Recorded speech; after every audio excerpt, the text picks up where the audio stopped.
The nominees are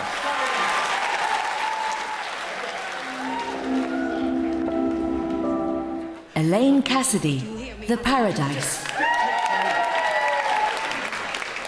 Quillan Dunn, Love Hate. Michelle Fairley, Game of Thrones. Victoria Smurfit, Dracula.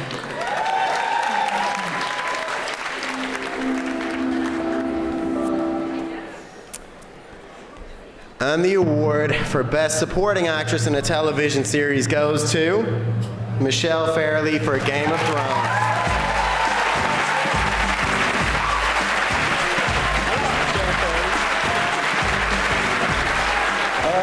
I'm not Michelle. She will be gutted that she's not here, especially as she's won it.